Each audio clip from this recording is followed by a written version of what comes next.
Депутат Базарбек халықтан, қоғамнан көмек сұрап жатыр. Әр видеосын таратайық. Оны жан-жақтан сотқа беріп, мынаның ісін өшіргісі келіп, жан-жақтан талам-таражға салып жатыр. Өздеріңіз көріп отырсыздар. Алдында Берденовті атып кетті. Олда да мысалға ана лудоманияның темасымен көп жүріп еді. Олда да құр емес. Мен бірден бір себебі сол деп ойлаймын. Мысал үшін Санжар Боқаев кезінде утилизбордың темасын қозғап еді. Оның атын өшіріп, оны да қазір сөйлемейтін қылып қойды. Сөйлесе де енді уже халық уже дұрыс тыңдамайтын болып қалды. Қарап тұрсаң, жаңағы кім бар, Алмазбек Садырбай, оны совсем қамап бітті. Мен айттым өткенде, тіркеліп тыңдайық, бәріміз бір жерден айттым ғой, 5 миллион подписчик жинаймыз, каждыйын қолдап отырамыз. Дұрыс жұмыс істейтін депутатты қолдаймыз, жұмыс істемейтін депутаттың атын өшіріп, мына коррупционерлердің, мына монополистердің аузын жауып отырамыз деп сөйдеп айтып едім. Онымен бізде қарапайым тіркеліп видеоны поддержать ететіндей халық табылмады ғой.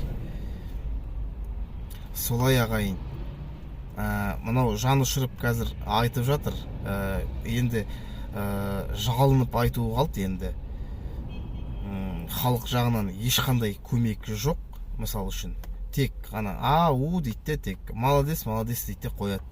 Ал бірақ шынына келгенде мына Бақытжан Базарбекке қаншама арыз жазылған, не істерін айтып жатыр да. Енді халықтан көмек керек деп, маған қоғамнан поддержка керек деп. Қоғамнан поддержка болмаса, оған не үшін керек бұл Қазақстан?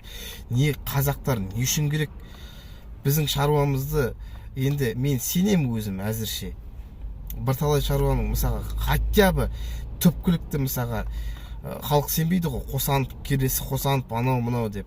Қосанып сияқты болып шыққанның өзінде қаншама сауатымызды ашып, қай ақша қайда кетіп жатқанын, халықтың мүддесін қалай жиып отырғанын, монополистер мына әлі сол жаңағы ОСМС-тің ақшасын әлі халыққа бұйыртқызбай, артымыздан жалған емшаралар жасадық деп қаншама ақшаны жымқырып, шетел асырып кетіп жатқан, барлығын ашып көрсетіп жатыр. Оған мыңқ етіп жатқан халық жоқ. Сондықтан Бақытжан Базарбекті поддержать етейік, қоғамнан көмек сұрап жатыр. Тіркеліп кетіңдер ағайын, бірге қолдаймыз.